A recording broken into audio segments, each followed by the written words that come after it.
Assalamualaikum warahmatullahi wabarakatuh. Perkenalkan, kami dari kelas IF19F ingin mempresentasikan dasar sistem operasi. Oke, yang pertama saya perkenalkan, saya Muhammad Dede Miftah Fauji. Dan saya Riki Saipullah. Dan saya Ivan Permana.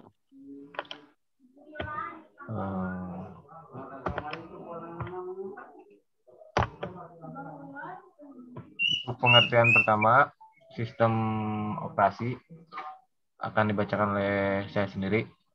Sistem operasi adalah program yang berfungsi mengendalikan eksekusi program-program aplikasi serta merupakan interface atau mesin hardware dengan user. Untuk tugas sistem operasi itu ada 3. Tugas sistem operasi yang pertama, mengendalikan sumber daya komputer atau resource management.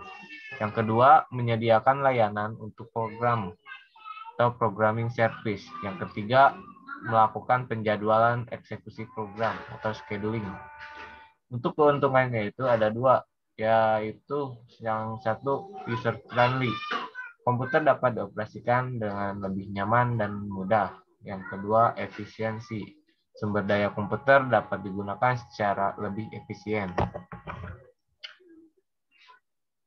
Untuk sistem operasi sebagai resource management akan dibacakan oleh Riki Saipullah. Oke, baik. Sistem operasi sebagai resource manager. Sistem operasi sebagai resource manager ada 2 jenis sumber daya. Yang pertama ada sumber daya fisik. Ya, dia itu meliputi kayak memori atau I/O, CPU, peripheral.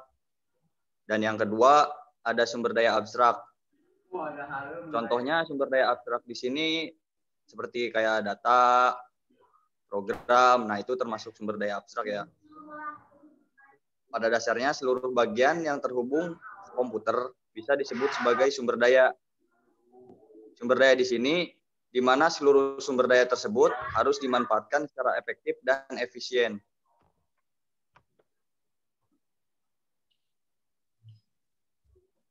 Selanjutnya, sistem operasi sebagai penyedia layanan. Sistem operasi menyediakan banyak layanan atau biasa disebut service yang bisa dimanfaatkan user untuk berbagai macam keperluan, terutama untuk kebutuhan programming. Dengan adanya layanan-layanan yang disediakan oleh sistem operasi, maka seorang programmer dapat memanfaatkannya tanpa harus membuat sendiri dengan susah payah prosedur atau function dari bahasa mesin yang sudah tentu luar biasa sulit. Contohnya kayak seperti layanan DOS dan sistem interrupt. Terus ada lagi layanan akses port, ada lagi layanan koneksi jaringan, dan masih banyak lagi contoh-contohnya. Struktur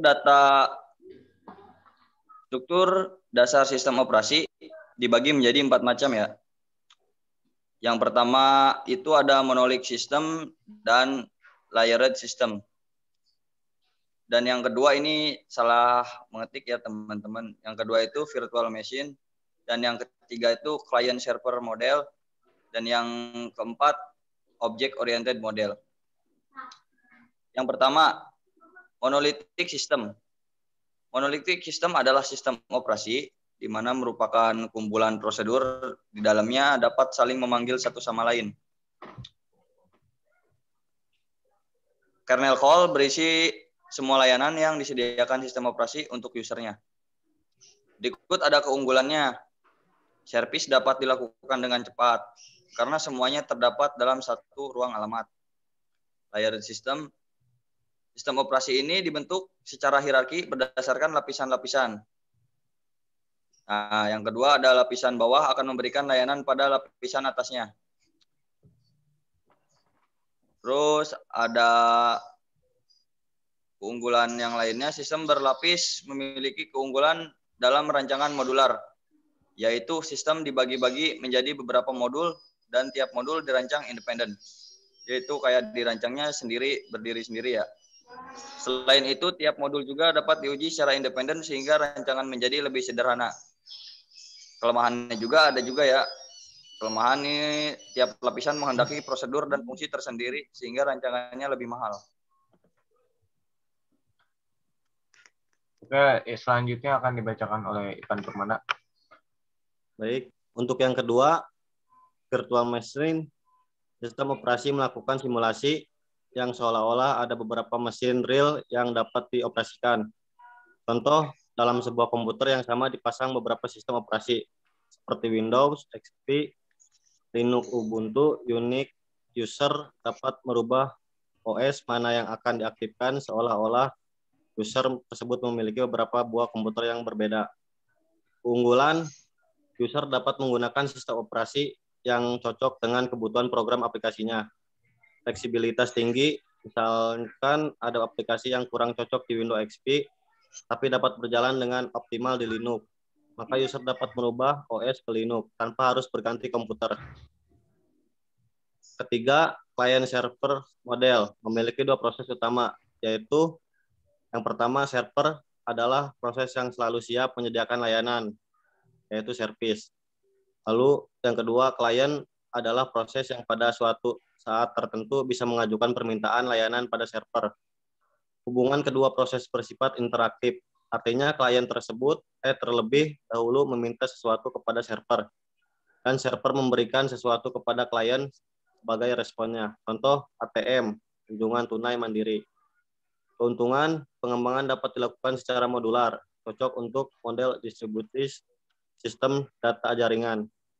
Kelemahan rawan terjadi bottleneck dalam jaringan. Dan jika terjadi bottleneck, maka kinerja sistem akan drop. Lalu yang keempat, object-oriented model.